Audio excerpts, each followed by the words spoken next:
حي على الفلاح.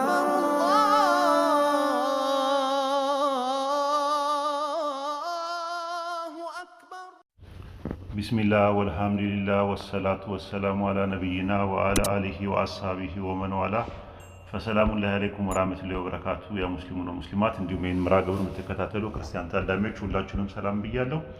ኢንሻአላህ ዛሬ የምንመለከተው ደግሞ ኦሪት ዘፍጥረት ምዕራፍ 11 ቁጥር 6 እና 7 ላይ ያህዌም አለ ኑ እንውረድ፣ አንዱ የአንዱን ነገር እንዳይሰማው ቋንቋቸውን በዚያ እንደባልቀው ይላል። ስለዚህ ማንን ነው ኑ እያለ የሚያዘው እንውረድ የሚለውን ክርስቲያኖች ምን ይላሉ? አብ ወልድና መንፈስ ቅዱስን ኑ እያለ እያዘዛቸው ነው ይላል። ዘፍጥረት ምዕራፍ 11 ቁጥር 6 እና 7 ላይ ያህዌም አለ ነው የሚለው። ዘዳግም 6:4 ላይ ያህዌ አንድ ነው። ያ አንድ ያህዌ እነማንን ነው ኑ ያለው? መመለስ መቻል አለበት ራሱ ኖርማሊ ማለት ነው። እነማንን ነው ኑ ያለው? አውዱ ላይ ስንመለከተው አብ ነው ለወልድና ለመንፈስ ቅዱስ እንውረድ ያለው ብሎ ከነቢያትም ከሐዋርያትም ጠቅሶና አጣቅሶ በመረጃና በማስረጃ ያቀረበም አንድም የለም ራሱ ኖርማሊ። ስለዚህ ምን ማለት ነው? ኑ ማለት ራሱ እኮ ትእዛዝ ነው ራሱ። ኦሪት ዘፍጥረት ምዕራፍ 11 ቁጥር 3 ላይ ተመልከቱ። እርስ በርሳቸው ኑ ጡብ እንስራ አሉ ይላል። ዘፍጥረት ምዕራፍ 37 ቁጥር 20 ተመልከቱት ራሱ። አሁንም ኑ እንግደለው፣ በአንድ ጉድጓድ ውስጥ እንጣለው አሉ የያዕቆብ ልጆች የዮሴፍ ወንድሞች ማለት ነው። ኦሪት ዘኍልቍ ምዕራፍ 14 ቁጥር 4 ላይ እርስ በርሳቸው ኑ አለቃ ሾመን ወደ ግብፅ እንመለሳሉ ይላል። ኑ የሚለው ነገር ፈርስት ፐርሰን ለሰከንድ ፐርሰን ላሉ አካላት መነጋገርን ነው የሚያሳየው። አንደኛ ሳሙኤልም ምዕራፍ 11 ቁጥር 14 ላይ ሳሙኤልም ህዝቡ ኑ ወደ ገልጌላ እንሂድ፣ በዚያ መንግስትን እናድሳሉ ይላል። ሰዎች ለሰዎች ኑ ብለው በትእዛዛዊ ግስ ወይም በኢምፐራቲቭ ፎርም በትእዛዛዊ ግስ ማዘዛቸው የደረጃ መገዛዛትን ነው የሚያሳየው። ፈንክሽናል ሰቦርዲኔሽን ነው የሚያሳየው ራሱ። እንስራ፣ እንግደለው፣ እንጣለው፣ እንመልስ፣ እንሂድ፣ እናድስ የሚሉት ነገር ማለት ነው። ፈጣሪ ግን አንድ አምላክ ነው ያለው። ይህ አንድ አምላክ ፍጡራንን ኑ ይላል። ለምሳሌ ኢሳይያስ ምዕራፍ 1 ቁጥር 18 ላይ ኑ እንዋቀስ ይላል ያህዌ አለ። ያህዌ ማንን ነው እንዋቀስ እንፋረድ ያለው ስንል የእስራኤልን ህዝብ ነው። የእስራኤልን ህዝብ ኑ የሚልበት ትእዛዛዊ ግስ ምንድነው? ፈንክሽናል ሰቦርዲኔሽን ሳይሆን ኦንቶሎጂካል ሰቦርዲኔሽን ነው የሚሆነው። የባህሪ መገዛዛት ነው፣ የግብር መገዛዛትን አይደለም የሚያመለክተው። ኦንቶሎጂካል ሰቦርዲኔሽን መሆኑ የምናውቀው ፈጣሪ ነው፣ እስራኤላውያኖች ፍጡር ናቸው። ስለዚህ ፍጡራንን ኑ እያለ የሚናገረው ነገር ኢምፐራቲቭ ፎርሙ በሁለተኛ መደብ ላይ ያለው ኑ የሚልበት ተመሳሳይ ነገር ነው። ስለዚህ ይህን ነገር ከያዝን ኦሪት ዘፍጥረት ምዕራፍ 11 ቁጥር 6 እና 7 ላይ ያህዌም አለ ኑ እንውረድ፣ አንዱ የአንዱን ነገር እንዳይሰማ ቋንቋቸውን በዚያ እንደባልቀው አለ ይላል።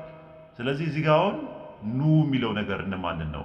ሀባ የሚለው ማለት ነው። ሀባ ማለት ኑ ነው ራሱ። በዕብራይስጥ እንደምታውቁት ሲንጉላር ዱዋልና ፕሉራል የሚባል ነገር አለ። ሰከንድ ፐርሰን እና ሰርድ ፐርሰን ላይ ማለት አንዱ አምላክ ሁለት አካላትን እያነጋገረ ቢሆን ኖሮ ሀባ የሚለውን ቃል አይጠቀምም ነበር። ሀበህ የሚለውን ነበር የሚጠቀሙ። ሀበ ማለት ድዋን ነው፣ ለሁለት ፐርሰኖች የምንጠቀምበት ነው፣ ከፊት ለፊት ላሉ ማለት ነው። ስለዚህ አበህ ሳይሆን አባህ ነው ብሎ ያስቀመጠው ማለት ነው። ከሁለት በላይ የሆኑ ለሆኑ ማንነቶች ናቸው ኑ እያለ የሚያዛቸው። ስለዚህ አብ ለወልድና ለመንፈስ ቅዱስ ነው ኑ እያላቸው የሚለው ትምህርት ባይብል ላይ በባትሪ ብትፈልጉት ሽታውን አታገኙትም። ኦሪት ዘፍጥረት ምዕራፍ 11 ቁጥር 6 እና 7ን ጠቅሶና አጣቅሶ ለስላሴ ትምህርትም ወይም ለወልድና ለመንፈስ ቅዱስ የተጠቀመ ሐዋርያም ነብይም አንድ አናገኝም ራሱ ማለት ነው። ካልሆነ ታዲያ እነማንን ነው ኑ ያለው የሚለውን መረጃም ማስረጃም ማግኘት ይቻላል። እንደምታውቁት ጁብሊ የሚባል መጽሐፍ አለ በውጭው ዓለም አፖክሪፋ ተብሎ በአይሁዶች የተነገረ ነገር አለ። እንደገና ደግሞ በኢትዮጵያ በሀገራችን ደግሞ ኩፋሌ ይባላል ማለት ነው። ጁብሊ ማለት ራሱ የሚከፋፈል አምሳኛው ዩቢልዩ ምናምን በዓል የሚከበርበትን ስለሚከፋፈል ከኦሪት ላይ ተከፍሎ የመጣ ነው ተብሎ ነው የሚታመነው። ኩፋሌ ማለት ራሱ የተከፈለ ማለት ነው ራሱ።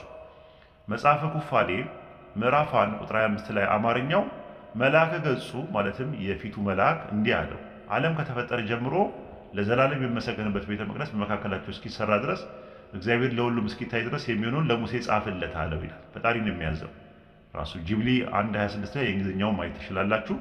የዕብራይስጡ ላይ ደግሞ ጁብሊ 1:38 ላይ ማግኘት ትችላላችሁ ማለት ነው። መልአኩን ምን ብሎ አዘዘው? ወደ ሙሴ ማለት ነው።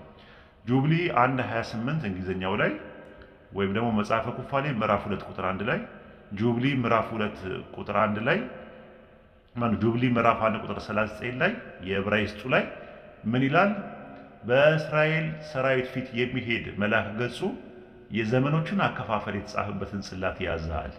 መልአክ አሁንም መልአክ ነው የመጣው፣ ወደ ሙሴ የመጣው መልአክ ነው። እሺ አሁንም ጁብሊ ምዕራፍ 2 ቁጥር 1 ላይ እንግሊዝኛው the angel of the presence of speak to Moses according to the word of God ነው የሚለው። ምንድነው? መልአክ ገጹ በእግዚአብሔር ቃል ሙሴን እንዲህ አለው ይላል። ምን አለው? እግዚአብሔር አምላክ በ6 ቀን ፍጥረትን ሁሉ ፈጠረ፣ የፍጥረት ነገር ሁሉ ጻፍ አለው ይላል ለሙሴ። መጽሐፈ ኩፋሌ ምዕራፍ 2 ቁጥር 4 ላይ ታገኙታላችሁ። በዕብራይስጡ ጁብሊ ላይ ደግሞ ጁብሊ ምዕራፍ 2 ቁጥር 1 ላይ ታገኙታላችሁ ማለት ነው። አሁን ይሄ መልአክ መጣና ፊት ለፊት እያናገረ ያለው ሙሴን ማናገር ጀመረ ማለት። ሲያናገረው ምን አደረገ?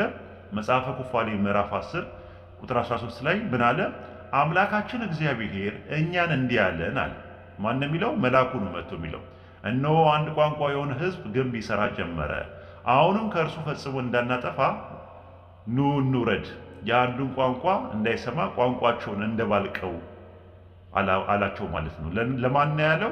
ለእኛ አለን። አምላካችን እግዚአብሔር እንዲህ አለን። ለመላእክቱ ነው ያለው። ጁብሊ ምዕራፍ 10 ቁጥር 22 ላይ እንግሊዝኛው ላይ ታገኙታላችሁ። and the Lord our God said unto us አምላካችን ማን ነው? ጌታ አምላካችን ለእኛ እንዲህ አለን። ራሱ ምን አለን አለ? ጎቱ ኑ ሌት አስ ጎ ዳውን ኑ እንውረድ አለን አለ ይላል። ኮንፋውንድ ዜር ላንጉጅ ቋንቋቸውንም እንደባልቀው ብለዋል ይላል። ጁብሊ አሁንም የዕብራይስጡ ላይ ምዕራፍ 10 ቁጥር 31 ላይ ነው የምታገኙት። ለማመሳከሪያ ያክል ነው። ስለዚህ መጽሐፈ ኩፋሌ ምዕራፍ 10 ቁጥር 13 ላይ ግዕዙም ደግሞ ምን ይላል? ወይቤለነ እግዚአብሔር አምላክነ ለነ፣ እግዚአብሔር አምላክም ለእኛ እንዲህ አለ፣ ናሁ ሕዝብ አሃዱ፣ እነሱ አንድ ናቸው፣ ወጠነ ይግበር። እንደዚህ አይነት ነገር ወይዜኑ ይትረሐቁ እምኔሁ ኑ ኑረድ፣ ንኡ ኑረድ ወንከውን ልሳናቲሆሙ፣ ኑ እንውረድና ቋንቋቸውን እንደባልቀዋል። ንረድ የሚለው ኑ የሚለው የሚያመለክተው መላእክትን ነው። ወይቤለነ እግዚአብሔር አምላክነ፣ እግዚአብሔር አምላክ ለእኛ እንዲህ ያለን አለ። እንደውም አማርኛው የሚያደርገው ምንድነው? ፈጣሪያችን እግዚአብሔር ለእኛ እንዲህ ያለን ብለው ያስቀምጡት አሉ። ስለዚህ ፈጣሪያችን እግዚአብሔር የሚሉት መላእክት ናቸው። ለእኛ እንዲህ ያለን ብለው አስቀምጠውልናል። ኩፋሌ ምዕራፍ 10 ቁጥር 13 የ1980 ትርጉሙን የመጀመሪያውን ተመለከቱ። ፈጣሪያችን እግዚአብሔር እኛን እንዲህ ያለን፣ አንድ ቋንቋ የሆነው ወገን ይሰሩ ጀመር፣ ኑ ወርደን በቋንቋ እንለያቸዋል። ስለዚህ ፈጣሪ እነማንን ነው ኑ እንውረድ እያለ ያለው ስንል መላእክትን ነው። ምክንያቱም መላእክትን ነው የሚያዘው ፈጣሪ ስንመለከተው ማለት ነው። የአይሁዶች መጽሐፍም ስንመለከተው ታርገም የሚባል መጽሐፍ አለ። ታርገም ማለት ትርጉም ማለት ነው፣ ትራንስሌሽን ማለት ነው። ለምሳሌ ዕዝራ ምዕራፍ 4 ቁጥር 7 ላይ በአረማይክ ቋንቋ ተተርጉሙ ለሚለው የቀረበው ቃል ትርጉማም የሚል ነው። ልክ በ110 ድህረ-ልደት የተዘጋጀው የብሉይ ኪዳን ማብራሪያ ነው። አቂላ ያዘጋጀው ማብራሪያ ደግሞ ታርገም አቂላስ ይባላል። እንዲሁም የኢየሩሳሌም ታርገም የሚባለው ደግሞ ዮናታን ቤን ኡዚኤል ያዘጋጀው ማብራሪያ ደግሞ ታርገም ዮናታን ይባላል ማለት ነው። ታርገም ዮናታን ላይ ኦሪት ዘፍጥረት ምዕራፍ 11 ቁጥር 7 ላይ ምን ይላል? ጌታም በፊቱ ለሚቆሙ መላእክት ኑ እንውረድ፣ አንዱ የአንዱን ነገር እንዳይሰማው ቋንቋቸውን በዚያ እንደባልቀው ይላል። በነገራችን ላይ ታርገም ዮናታን ማለት በጣም ነው የሚገርመው ራሱ ኖርማሊ ማለት ነው። ታርገም ዮናታን ስትመለከቱት በ110 ድህረ-ልደት የተዘጋጀው የመጀመሪያው የአቂላ የሚባለው ነው። ይሄኛው ደግሞ ታርገም ዮናታን የሚባለው ደግሞ ጥንት ነው፣ ኢየሱስ ከመምጣቱ በፊት የተተረጎመ ትርጉም ነው። ስለዚህ ዘፍጥረት 11:7 ላይ ጌታም በፊቱ ለሚቆሙት መላእክት ኑ እንውረድ፣ አንዱ የአንዱን ቋንቋ እንዳይሰማው እንደባልቀዋል ይላል። የሚገርማችሁ ነገር ታርገም ዮናታን የሚባለው ነገር የሚገርም ነገር አለው ራሱ ኖርማሊ በደንብ አላስተዋልነውም እንጂ ኦሪት ዘፍጥረት ምዕራፍ 1 ቁጥር 26 ላይ ያለውንም ይነግረናል። ጌታ በፊቱ ለሚያገለግሉ መላእክት ሰውን በመልካችን እንደ ምሳሌያችን እንፍጠር አለ ይላል። ለመላእክትም ያላቸው እንፍጠር ያለው ለመላእክት ነው። ባለፈው አብራርተነው ነበረ። እንደገና ደግሞ ዘፍጥረት 2:18 ላይ ያለውንም በተመሳሳይ ነው የሚያስቀምጡት። ማን ነው ዘፍጥረት 3:22 ላይም በተመሳሳይ ነው የሚያስቀምጡት። 3:22 ላይ ምን ይላሉ? ጌታ አምላክም በፊቱ ለሚያገለግሉ መላእክት እነሆ አዳም በሰማያት በላይ ብቸኛ እንደሆንኩኝ፣ እነሆ እኔ በሰማያት በላይ ብቸኛ እንደሆንኩኝ አዳምን በምድር ላይ ብቸኛ ነው፣ ከእርሱ የተነሳ መልካምና ክፉን ለይተው የሚያውቁ ይሆናሉ አለ ይላል። ተመልከቱ፣ ጌታ አምላክም በፊቱ ለሚያገለግሉ መላእክት አለ። ስለዚህ ዘፍጥረት 3:22 ላይ አዳም መልካምና ክፉን ለማወቅ ከእኛ እንዳንዱ ሆነ ብሎ ሲናገር እነማንን ታሳቢና ዋቢ ያደረገ ነው? መላእክት ነው። ለምን? ታርገም ዮናታን ኦሪት ዘፍጥረት ምዕራፍ 3 ቁጥር 22 ላይ ጌታ አምላክም በፊቱ ለሚያገለግሉ መላእክት ሲነግራቸው ነበር። ስለዚህ ምን አለ? እነሆ እኔ በሰማያት ላይ በብቸኛ እንደሆንኩኝ አዳም በምድር ላይ ብቸኛ ነው፣ ከእርሱ የተነሳ መልካምና ክፉን ለይተው የሚያውቁ ይሆናሉ። ስለዚህ አዳም አለ መልካምና ክፉን ለማወቅ ከእኛ እንዳንዱ ሆነ ሲል ጌታ አምላክ በፊቱ ለሚያገለግሉት መላእክትንም ጨምሮ ነው እኛ እያለ የሚናገረው ማለት ነው። ይህንን ነው የምንረዳው። አይ ቲንክ ኦሪት ዘፍጥረት ምዕራፍ 11 ቁጥር 6 እና 7 ላይ ያህዌም አለ ኑ እንውረድ እያለ ሲጠራ ኑ የሚለው መላእክትን እንደሆነ ነው የምንረዳው ማለት ነው። እና የቃሉን ድምፅ የሚሰሙት እነሱ ናቸው። የቃሉን ድምፅ ሰምተው የሚታዘዙት ማለት ነው። ያንን ምን ላይ እናገኘዋለን? የቃሉን ድምፅ የሚሰሙት መላእክት እንደሆነ መዝሙረ ዳዊት ላይ እናገኘዋለን። እስቲ መዝሙረ ዳዊት ላይ እንየው፣ እናውጣው ጥቅሱን። እሺ መዝሙረ ዳዊት ምዕራፍ 103 ቁጥር 20 ላይ ተመልከቱት። ራሱ ኦሪት መዝሙረ ዳዊት ምዕራፍ 103 ቁጥር 20 ላይ ቃሉን የምትፈጽሙ ብርቶችና ኃያላን የቃሉን ድምፅ የምትሰሙ መላእክት ሁሉ እግዚአብሔርን ባርኳል ራሱ። ስለዚህ የሚያመለክተው እነማንን ነው? መላእክት ነው። የቃሉን ድምፅ ሰምተው የሚታዘዙት ኑ ብሎ የሚያዛቸው የሚታዘዙትም በኋላ ላይ ኑ እንውረድ ሲል በኋላ ላይ የሚወርዱት መላእክት ናቸው ራሱ ኖርማሊ ማለት ነው። ያንን ደግሞ ኦሪት ዘዳግም ምዕራፍ 32 ላይ እናገኘዋለን ማለት ነው። ኦሪት ዘዳግም ምዕራፍ 32 ላይ ማነው? ኦሪት ዘዳግም ምዕራፍ 33 ላይ እናገኘዋለን ቁጥር 2 ላይ የያህዌ ሰው ሙሴ ሳይሞት የእስራኤል ልጆች የባረከበት በረከት ይችላልና እንዲህም አለ፣ ያህዌ ከሲና መጣል በሴርም ተገለጣል፣ ከፋራን ተራራም አበራላቸው፣ ከአላፋት ቅዱሳኑ ጋር መጣል፣ በስተቀኙም የእሳት ሕግ ነበር አለ። ስለ ቶራ ሲያወር አላፋት ቅዱሳኑ የተባሉት እነማን ናቸው ተብለን ስንጠይቅ መላእክት ናቸው። ሁሉም ይስማማሉ፣ በዚህ ሸክ የለውም። ስለዚህ ያህዌ ሲወርዶ ሲመጣ ከማን ጋር ነው የሚመጣው?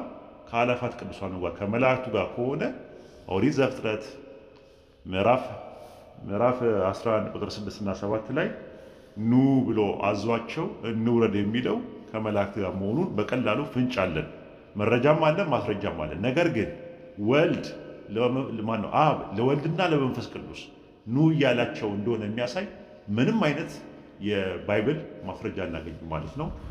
ኦሪት ዘፍጥረት ምዕራፍ 11 ቁጥር 6 እና 7 ላይ ያለው ለሥላሴ ትምህርት ማስረጃም መረጃም መሞገቻም መሟገቻም አይሆንም ነው የምንለው። ከብዙ በጥቂቱ ይሄን ይመስላል። ወሰላሙ አለይኩም ወራህመቱላሂ ወበረካቱ።